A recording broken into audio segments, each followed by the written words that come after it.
Hey guys, Gio here. Another episode, Giocast 20. Um, yeah, as always, lots of interesting things going on. As I'm sure there's also always lots of interesting things going on in your world too. And yeah, just super grateful for those who reach out and say hi and connect and that just connected with something in the podcast or had something to share or a different perspective. And if we're not connected, please let's connect on Instagram at Elemental Geo. You can also follow Elemental Rhythm. That's our breathwork page on Instagram. And if you like this podcast, I'd super appreciate it if you left a comment or a review. I think it's a review, whether it's on Apple or Spotify or whatever. That would be awesome. I'm super grateful. So what's going on? I'm actually going back to Rhythmia on Sunday. I'm really excited about that. Doing a lot of recording and music and just dialing it in. I'm going to talk about a few different things today. And I'm not sure what my intention is this week at Rhythmia. I've been thinking a lot about going back to Canada. We're going back at the end of April to visit family and friends. And we don't yet have a return flight booked here. And it's like the first time I'm really feeling kind of sad, obviously there's things to love in Canada and there's things that I'm not so looking forward to. And obviously there's so many things to love here in Costa Rica. And the more we're here, the more it feels like roots are being planted. And it's interesting because I shared that story that one time when I met that guy, I think his name is Tim. I have to send him a message actually. Maybe I'll send him a live message on here. Maybe he'll respond. Anyways, this guy that I met at a food show once, he looked me in the eyes. He said, yeah, man, your kids' education is in your hands. Whatever you put them through or expose them to, they have no choice at this point. This is when I was living in Canada, and then I'm finally down here. And actually, someone connected me with him. I haven't reached out to him yet. But I'm actually really feeling that now. I'm not happy with the way things are going in Canada, and at least down here, no one really cares. Everyone's pretty much free to do their own things, like a pura vida lifestyle kind of thing. So I'm kind of feeling that. And still really not sure where home is going to be long term. But I see the change in my family. I see my wife is really starting to adjust here. Right when you come to Costa Rica, for anyone thinking about coming, and if you are interested in coming, we're looking at building a small community here in the next little while. So if that's of interest, we're looking for people who are leaders, people who are into health and wellness and consciousness, or coaches or anything like that. Please reach out. But the first time here, it's such a culture shock. The rainy season is crazy and power goes off and there's no Amazon or no Starbucks. And, once you kind of get over all that and you get accustomed to the way things are here and you start really building this amazing community of people, it becomes harder and harder to leave. You start seeing the difference to what life was like in Canada, what we got used to, and all those things you take for granted. But now we're really starting to see this kind of shift, and the kids are kind of oh, I'm gonna miss Costa Rica, and they still miss all the things in Canada too. So it'll be an interesting trip for us for sure to go back. Not sure yet. There's a lot of trips planned, short ones back and forth. But I think this is the year we got to make a decision where it's gonna be.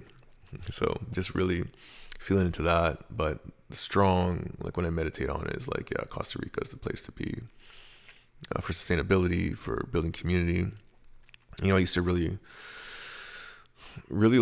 be in fear of I want to grow my own food, and all things are happening to the food supply now, and things they're putting in food, and just having that security, systems break down. But I also trust that no matter what happens, that we'll be able to figure it out. But why not, instead of building that out of fear, just build it out of joy, and try to build something that's not fear-based, but because you really want to do it. And I love gardening and all that kind of stuff. So we're trying to create something here that's tied in with a lot of community. And who knows, maybe there's that back in Canada too. Just worried about the winter season. And, what I'm about to share is kind of can be seen as conspiracy, not proven, anything like that, but I found it interesting. Back in the day, I was really into conspiracy theories. When I had my first awakening, I guess, it started with fear and just diving deep into a lot of things that many of them at that point seemed very unlikely, and now more and more so seem to be somewhat true. I think the truth is never absolutely on one side or the other. somewhere in the middle. And, it was this apparently ex-army guy, and they were talking about Project Looking Glass. And apparently it was this project where some of these, if you want to call it deep state, or, the people who run the world, had this thing, and I don't know if it was a advanced computer program or something else, but it was called Project Looking Glass, like Through the Looking Glass, like Alice in Wonderland. And basically they would put scenarios into it, from my understanding, and with high degree of certainty would predict the outcome.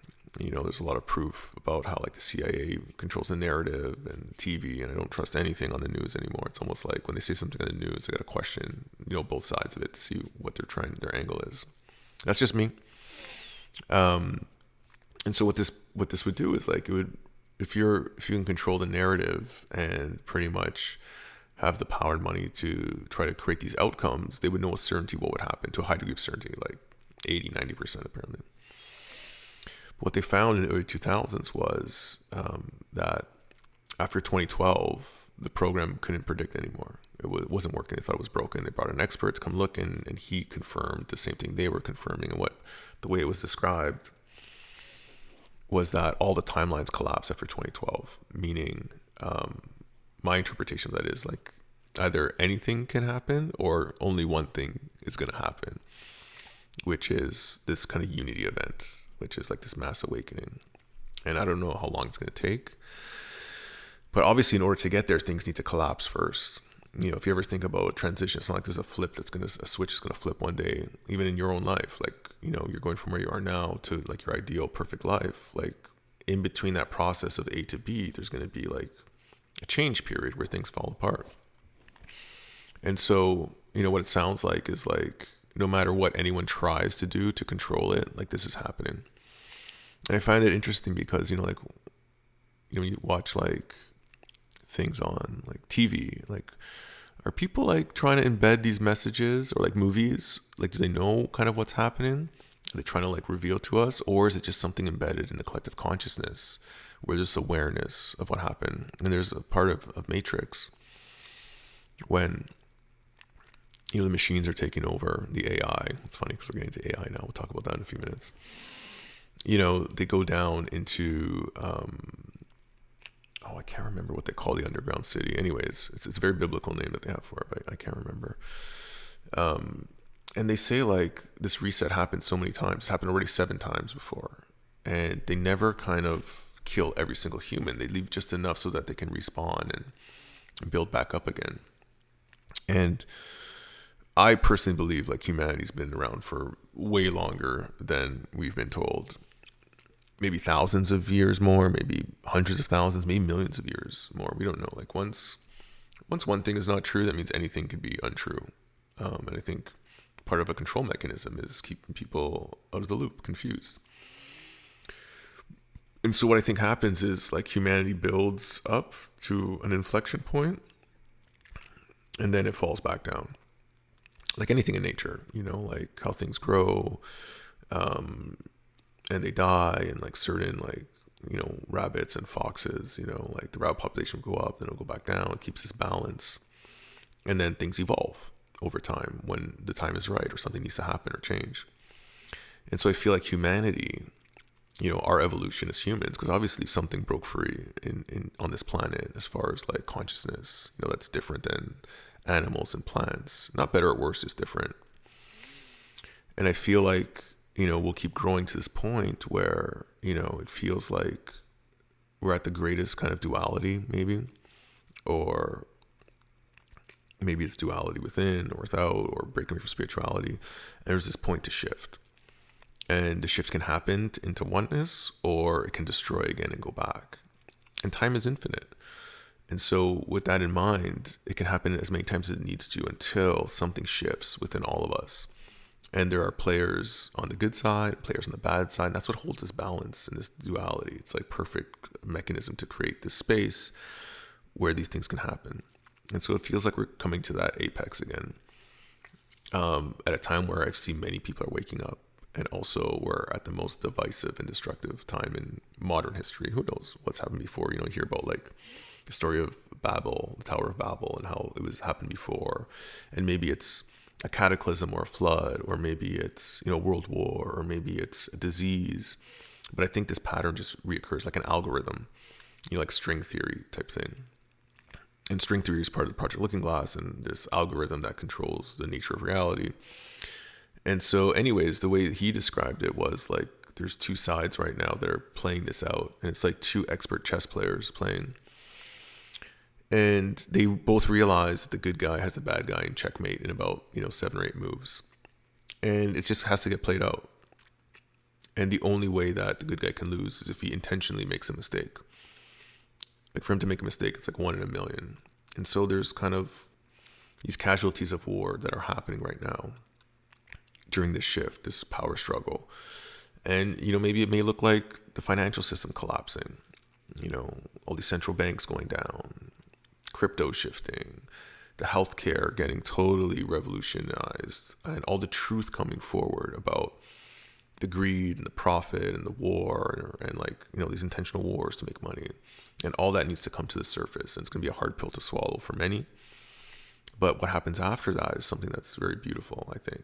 Or we self-destruct. And in Taoism, they talk about, I think I mentioned this last time, the great calamity, and how hard it is to have this great calamity, because nature is always in balance, and it's always maintaining balance, and so hard to have a calamity. Things have to get really bad.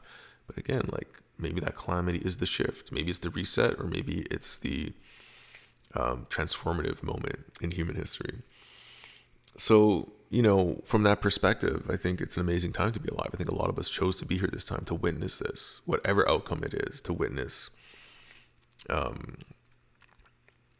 process for our soul and our spirit. It's like, how are you going to show up? And I try not to focus too much on the macro side. Like, hey, like there's a lot going on that I can't control. Like, how do I show up in my everyday life with my family, with my friends, just continue to create that world that I want to see, that I want to live in. And, in our weekly, calls and our breathwork coaching that we do, a lot of things like fear come up. Like, what is fear? And like, there's 2 types of fear, really. There's, biological fear, which is like all the things in your reality that are presenting a present danger or threat. Like there's a tiger in your room, or someone's coming at you with a knife. Yeah, fear, you respond. You either freeze, fight, or flight. Run away. But then there's this emotional fear, and that always happens in the future. And the future is completely neutral, always. It's not good or bad, because we don't know what the future holds. But fear is a projection of your beliefs into the future, that some kind of negative outcome is going to happen and that you worry about because something's happened to you in the past, or you have a reason to believe that things are not right or not going the right way, or something's going to happen. As we kind of work on ourselves to kind of let go of that fear and belief, and believe that anything is possible in the future, we can kind of let go of that fear. And the more we focus on the positive happening, the more we manifest. And I think that's why the media is so powerful, because collectively it gets people to focus on these negative things. When all these people are focusing on it, what happens? We create it. So how do we start getting people to focus on the neutral future, where anything is possible, including the perfect life of their dreams, my dreams, your dreams, and a collective dream for all of humanity, for unity, for abundance, for sharing, equality in the truest sense, not in like this manufactured equality that we have now that's actually really divisive. Like helping each other, being supportive, being collaborative. And I think humans ultimately want that. I just feel that there are few sick people in the world that are just consumed with anger, fear, and greed. And I really pray for them that they find their way, and hopefully find their way to an ayahuasca ceremony or something like that. And then anger is just also like someone who's wounded. Like someone who has a wound of being unseen, unheard, powerless, disrespected. When anyone triggers that wound, they feel anger. And when you express anger, it can be healthy or unhealthy. An unhealthy expression of anger is just going around and bullying and beating and destroying because you have this wound that you feel like, maybe at some point in your life you're unseen, unheard, or your power was taken away. But a healthy way would be if you're doing it to someone, maybe to set a boundary or to let them know. Because what happens when you get angry? You get loud, so you can be seen and heard, and you wave your hands, or you fight. So there are healthy ways and unhealthy ways to express anger. And in this world we live in right now, I think there's a lot of unhealthy expression of anger. But the shift to that is not more anger. It's more awareness. It's more healing and consciousness, and people kind of setting an example, of how to kind of lead from the heart. And I really feel like that's part of my mission, and probably your mission too, if you're listening to this, is how do you lead more from the heart? How do you acknowledge when you make mistakes, and how do you kind of course correct by becoming a living example of your truth?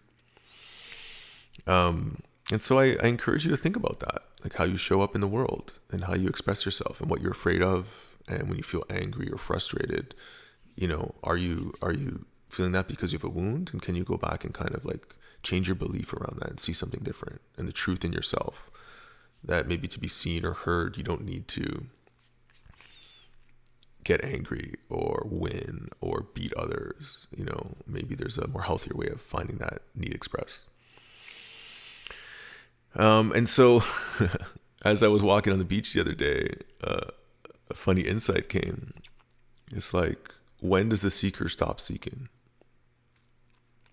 When does the seeker stop seeking? When they finally find nothing. When they finally find nothing. And if you think about it, finding nothing is really not having the expectation. It's really not having the fear or the wounds around your beliefs about how things should be, and really being clear on just who you are, because you'll find that within. It's nowhere outside of you. But sometimes it takes a lot of a journey to have understanding, to see yourself, to see the mirrors, to realize the things you couldn't see and the untruths about the world and yourself, and to really let go of the idea of trying to control and understand everything, and surrendering to this feeling of nothingness, of non-attachment. And I don't know if that makes sense to you, but it was a really funny joke. I think I should make a meme about it, or a cartoon. But it made a lot of sense to me. And I guess the last thing I'll chat about here, as we're coming to close, is like AI. Like, wow, what an interesting thing that's really just exploding right now. If you haven't experienced AI, I think everyone now has experienced AI, even knowingly or unknowingly. So in a lot of the businesses that I'm in, people are using it for copy, for emails, for ads, for ideas, asking questions. And it's like this crazy tool, because back in the day, they thought robotics was going to replace all of the low-level jobs and jobs for I don't know, just like low-level, low-wage jobs. But what actually is happening is it's so smart, it's going to replace a lot of jobs, for people who are writers, artists, design. I think in 5 or 10 years, 5 years from now, the world's gonna be completely different. Architects, engineers, all of that, a computer system will be able to build it way more efficiently, from the design to the square footage to multiple layouts to ordering all the material. The power it has to reduce cost and streamline stuff is going to be insane. And as all these systems start working together, what happens to humans? What will happen to humans? And if I look at almost every industry, I'm like, wow, this thing is going to be super powerful. I think it's going to be more revolutionary than the internet itself.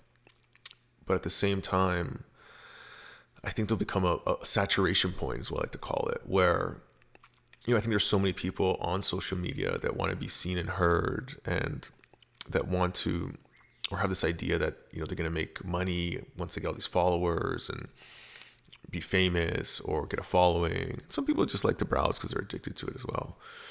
But as AI takes over, everything's going to be fake. Very few humans are going to be able to do things as good as AI, because it can copy humans. It can get the smartest human. It can know the best way to kind of create an ad or a video. It'll make it look like you or someone who looks like you. And basically anything can be copied or knocked off with this AI. And no one really know. It might look like me, but they can make someone that looks similar to me, that sounds like me, that says the same things I do, but just do it better in its own way, or mix it with someone else. Hey, let's get a mix of Joe Rogan, Tony Robbins, and Gio, and create content around these things, and it'll be able to create it. And so what happens is, like, I think it's actually going to eventually push people away from the internet and technology because it just becomes so saturated. I think it'll be two things. Some will just get sucked right in and want to live in the metaverse, this fake reality. And the other side, I think it's going to push a lot of people away because they're going to see like, hey, like there's no point of doing this anymore. It's like boring almost. Like all the answers are here. I don't need any of this. So then what's left, is like the real in-person experiences. And that's what I think, there's going to be a big shift to. And if you're thinking of, making a change because, in 5 years, your job may be irrelevant. It's like, how do you get involved in something that has real interactions with people?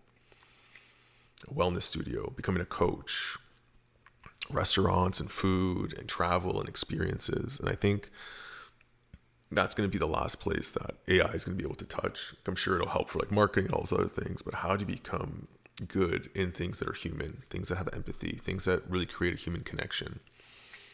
And that's kind of where like I'm really shifting my focus because a lot of things I do are already kind of there, and want to leverage that. Like AI can be a tool to make those better, I'm sure. And there's a lot of interesting ideas that I have around that. But it's really doubling down on the fact that, hey, these are all these things like fitness, working out, cool experiences like that. What's the in-person side of it that AI can't touch, or it's going to have a hard time touching? Maybe eventually build robots, but I think there's something about that intuitive, empathetic human being that will never be replicated. And I encourage you to think about that because the next 5 years, the world's going to change. Whether you like it or not, it already is changing at a crazy speed with this AI stuff. But I think everything in this reality is perfect. And however it's going to change, it's also going to create openings and destruct and push something far greater in humanity. So that's my belief.